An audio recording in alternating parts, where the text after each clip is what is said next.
Hello and welcome to SimCast, the higher education simulation podcast. My name's Lawrence Hill and I'm the chair of the simulation group in the School of Health Sciences at UEA Norwich. Hello everyone and welcome to SimCast. My name's Tony Jeremy. I'm the academic lead for simulation-based education at UEA Norwich. And today we're joined by Jake Rahman. Jake, thank you for coming on the podcast. Hello, nice to meet you. Jake is a former ODP by background and before then an architect? No, I was. I'm a failed graphic designer. So I wanted to be a graphic. I always thought I was a good artist, but when I got to sort of college level, I realised I was pretty awful, and then I couldn't get a job properly, and that's how I ended up being an ODP with some stops along the way, really. And then you've gone into the commercial side. So you're founder, director, and owner of the Simulation Collective or Simulation Man, going to both guises. And you're also the host of Between Two Simulators, which is in association with SimZine magazine, which is an Italian magazine simulation. Yeah, absolutely. So luckily this year at IMSH, we decided to do Between Two Simulators, where we spoke to lots of influential people in the corporate world, mainly to do with healthcare simulation. And also as well, the presidents of the societies around the world, so UK, US, Brazilian, for instance, European society as well.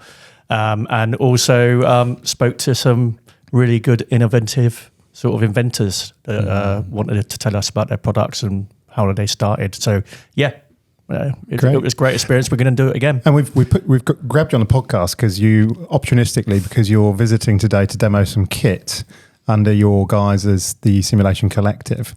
And we thought we'd bring you in to talk a little bit about the commercial side, but from the perspective of the underdog, I guess, or the little man, because your company, when compared to some of the big companies of which you've worked for a couple, is a little bit kind of smaller in comparison. We're tiny, and I quite like it actually. One of the reasons why I would find it difficult to have a big company is because managing people, I think, is quite difficult, and you know, I like to form a relationship with my team and my staff, and I could never imagine, you know, getting rid of somebody or being that sort of, you know, draconian boss or anything like that. And that's probably what you have to be if you grow your company to the status of corporate or big company or whatever. So we're and I'm sure people have got those massive simulation kind of equipment companies in mind. They know who we're talking about when we talk about them.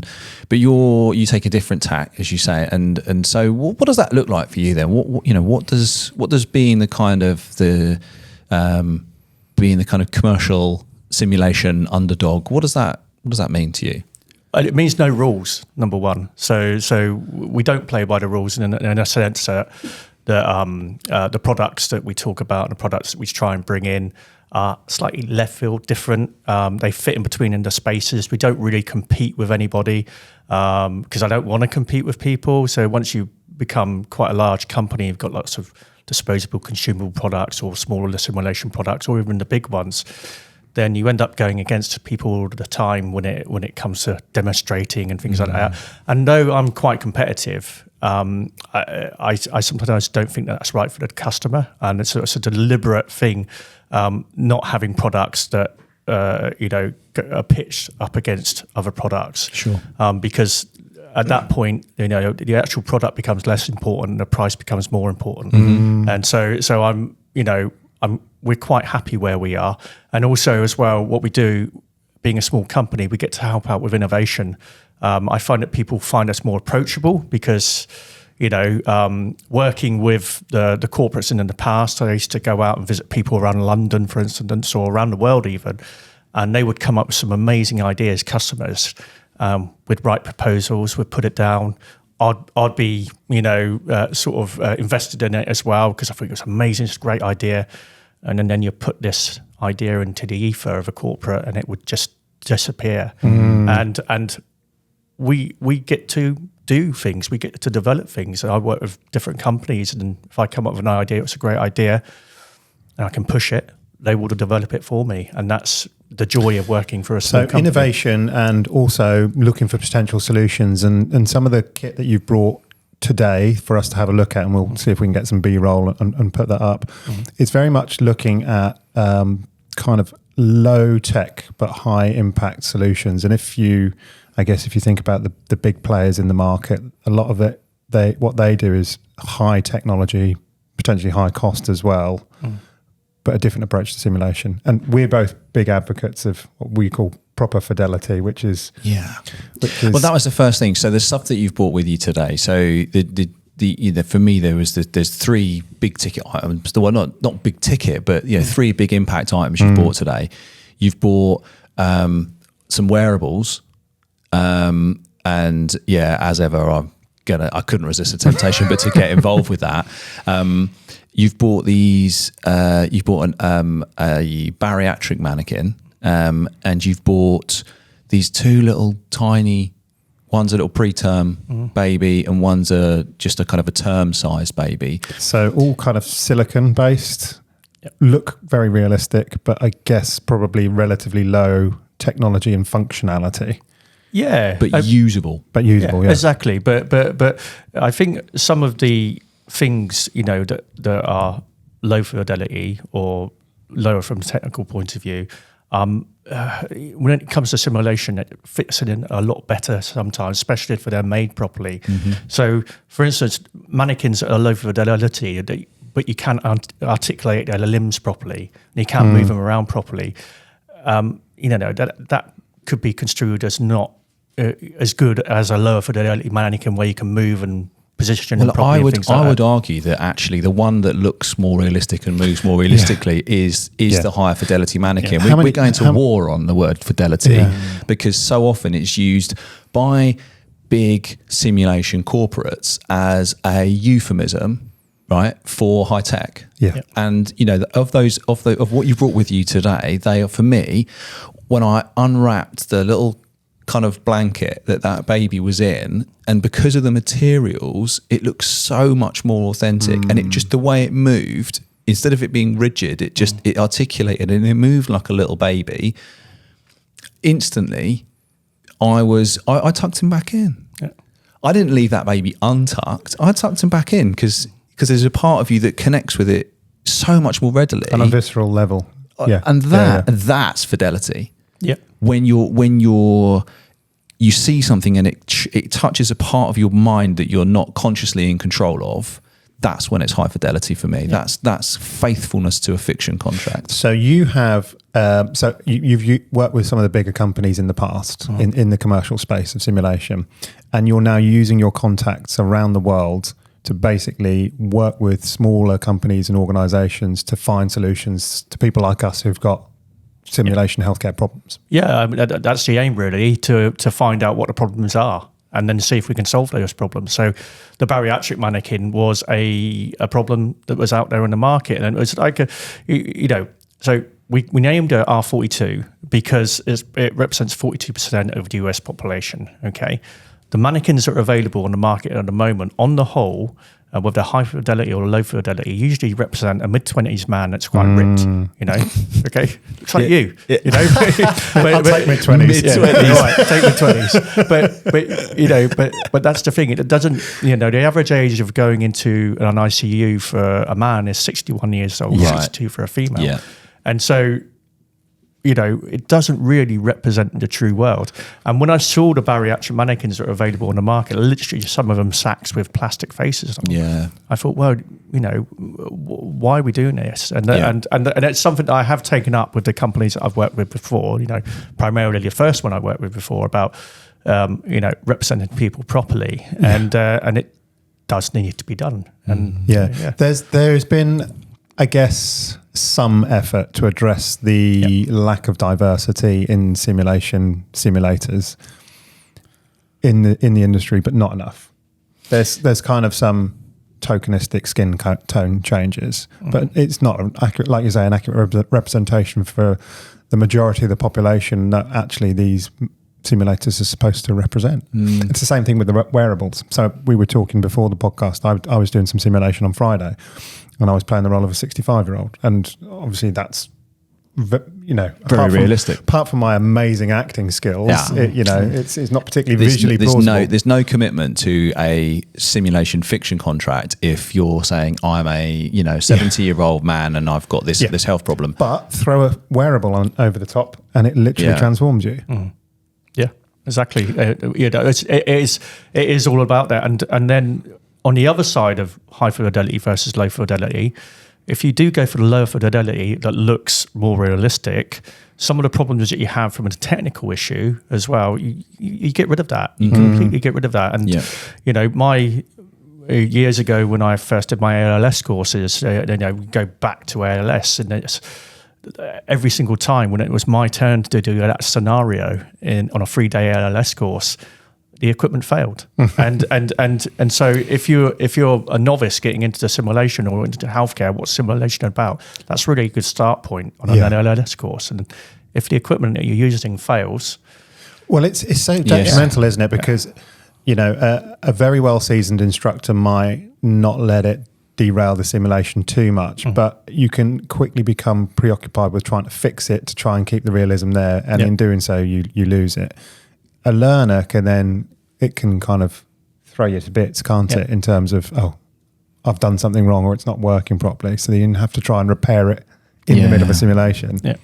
Yeah. That's why I love low tech, high realism. Low tech, high impact. For me, those are the most, because if we were to do a study and look at the functionality of the majority of most high-tech mannequins in simulation centres and how it's used, you'd probably find most of the time it's used as a prop rather than as a high-functional interactive device. So if that's the starting point, and I've reason to, although I can't prove it, I've reason to believe that's what happens. Why not make the most compelling thing about it not how interactive it is, make the most compelling thing about it how realistic it is? Because then we're going to be into the realms of, I can see now what I'm doing in this simulation or skills or whatever. Yeah. I mean, Livecast, when they first started doing it, it was fantastic. It really, and every university open day, they bring out a Livecast mannequin because it does get that effect of, wow, this is what a real patient that's on their way out potentially looks like, and people aren't used to doing that. People aren't used to seeing that at all, and so there's definitely a place for it. But also as well, there's little things with the high fidelity side that we need to sort of think about and reflect on as an industry. So, for instance, when mannequins first became wireless and untethered, then you look into it deeper, that most of those patients aren't moving anyway from the simulation suite.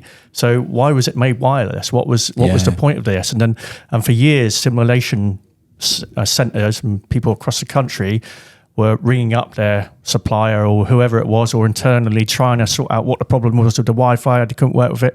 But the real problem was they didn't need to move its mannequin. So why, okay, leave it tethered, but it might be a smaller wire. But that's just another example, isn't it, of the technology driving the industry rather than what you're trying to do, which is solving the learning need problem and finding that gap. So, what's it like, being that I don't want to say disruptive innovator, but because you're not trying to disrupt the industry, but you're trying to find the gap. What's it like to operate in that space?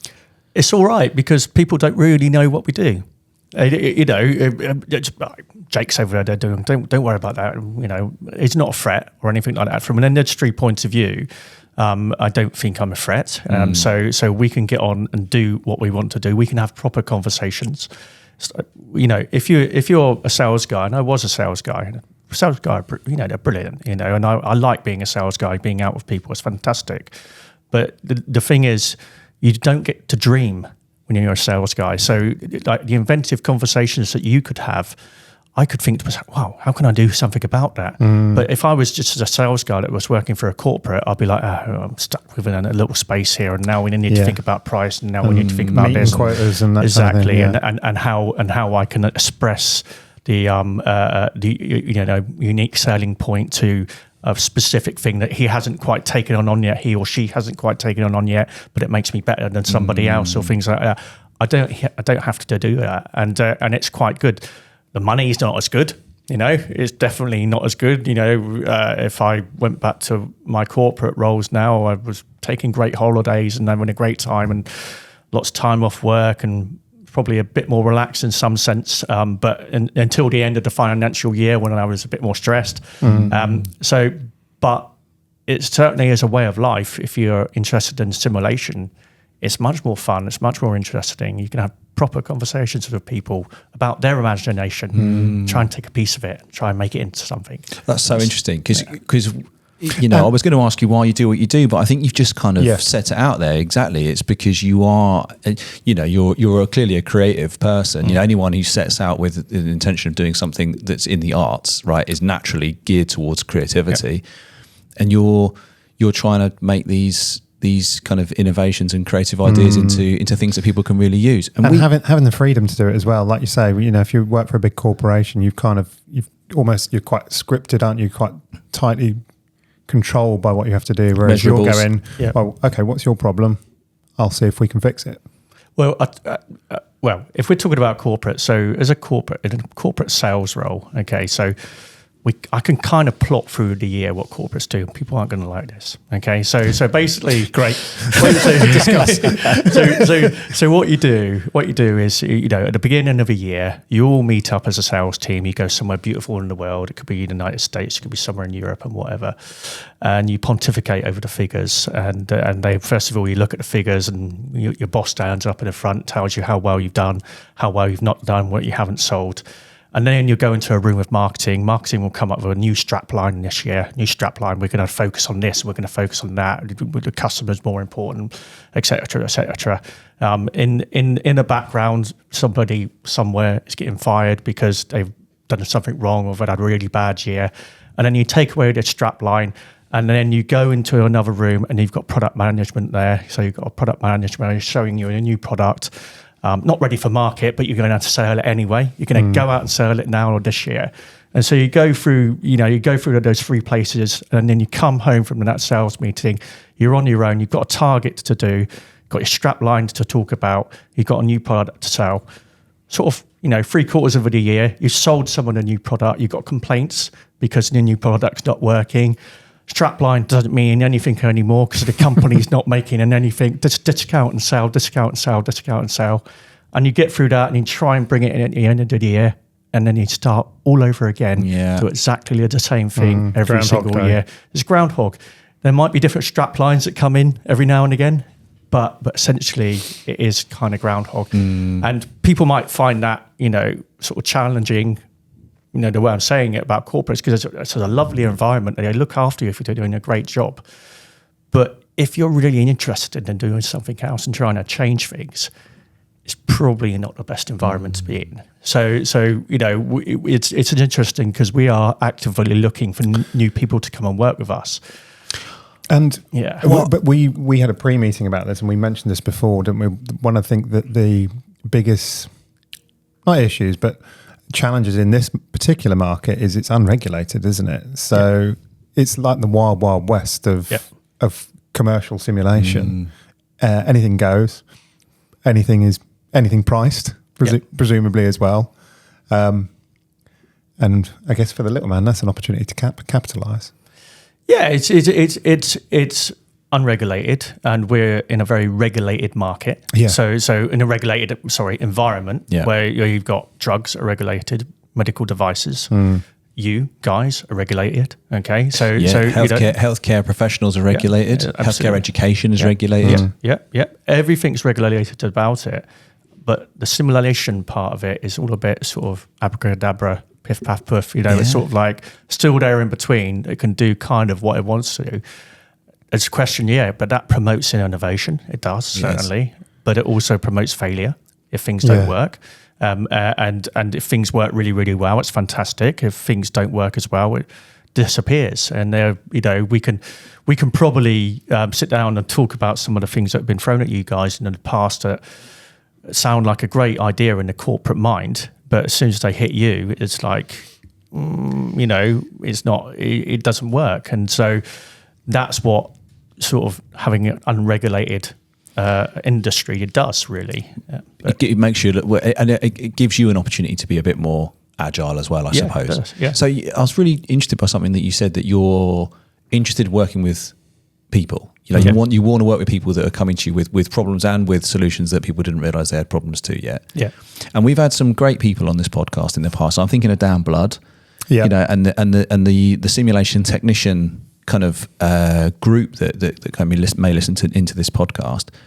They'll be coming up with things left, right, and centre. So how do they get to speak to you? How do they get in contact with you and say, look, I've got this idea, Jake? Yeah, just write me an email or contact me on LinkedIn. Yeah. Jake Rahman on LinkedIn. Contact me via the website or whatever, simulationcollective.com. Put in demo consultation meeting, and they can contact us. I know Dan well. You know, he's always got some great ideas. He has. You know, we need to. So there are people, whether it's digital or whether it's using silicon and making stuff. I've got connections with people. If it's a great idea and it's commercially viable, they will make it. And so if people do have ideas, reach out, talk to us. And you've worked with Amazing. people who've had backgrounds in things like special effects and movie and film and industry like that as well, haven't they? Because again, there's a potential crossover there. Yeah, I mean, the guys at Rip Productions, they were doing puppeteering before they got into the simulation. Yeah. And, you know, they first started working out in trauma simulation with extreme simulations. And Raul Rodriguez, who made the Emerald overlays, he was, you know, working in film before, so working on such things as Terminator 3, for instance, and other things as well. And there's lots of sort of creative people that have come into this environment. And it's definitely a more creative sort of industry than it is technical, if you like. And so, we've got the ability to reach those people, and there's always people I can reach out to as well. I just love that, and I think, you know, when I heard the name is Simulation Collective, it's like, oh, that sounds nice as a nice name, but actually, it is a collective. Yeah. Which is what you were saying, is that you've really intentionally called it that, because it's about a collection of individuals who together are coming up with innovations. I like it. And that's part of the reason we set up the podcast, wasn't it? Because we wanted to help this simulation community, which is out there, maybe have a bit more of a voice. Yeah. Which is what you've done as well. Yeah. Which we're trying to. With Between Two Simulators. Yeah. So talk to me a little bit about that, being the host of... Well, we thought first of all, we wanted everybody to be relaxed. So a lot of the corporate companies that came on Between Two Simulators were paying customers. Okay, essentially they wanted it to be part of it, and I was quite amazed that we reached out about 4 weeks before IMSH, and then pretty much everybody came back and said, yes, the important ones that we really wanted to deal with. And the other side, what I wanted to do was I wanted to find out behind the people that were heading up these corporates or these big companies, and what you find is that they've got some quite natural stories as to why they ended up in healthcare, why they ended up in in medical simulation overall, and a passion for teaching and education, and that sort of is really good, because it wipes off the veneer, if you like, of a corporate that's just a strap line, and gets below the surface and finds out who these people are, and why they're doing what they're doing. And we had a bit of fun with them as well. So we got everybody to play Operation before they started the interview, as a sort of icebreaker, just to relax them. And the whole Between Two Simulators, Between Two Emerald overlays, you know, we had a fat lady and a fat woman, a fat man, you know, either side, and it was, you know, it was quite funny, you know. So as soon as they sat down, they were quite relaxed. So we managed to have proper conversations with them, and also the conversations that probably that you will have with people like me who sell products. Essentially, okay, you've sold the product. How are you going to keep it going? How are you going to keep, you know, people interested in that product? How are you going to service it and adopt it into your simulation scenarios or curriculum? Those were important questions that I wanted to ask. I also wanted to ask about the regulation side of it as well. Should it be regulated? And it was still a bit on the fence with people, you know. So it's it was really interesting, really fun. We're going to do it again next year at IMSH, which probably we're going to be a bit bigger, and a few other places as well. So looking forward to it. It's Sounds great. Yeah, great, nice. So I think just in the interest of time, I think we probably should start wrapping this episode up. Jake, it's been lovely to have you on the show. We hope, the future is bright for you in terms of both the Simulation Collective, but also Between Two Simulators. Mm-hmm. And I'm sure this isn't the last we'll hear from you. No, I'll be around for a while until I retire. Jake, thanks so much for coming on the podcast. And thank you very much for listening in. We hope you've enjoyed this episode of SimCast, and we look forward to seeing you on the next one. Thanks, everybody. Bye-bye.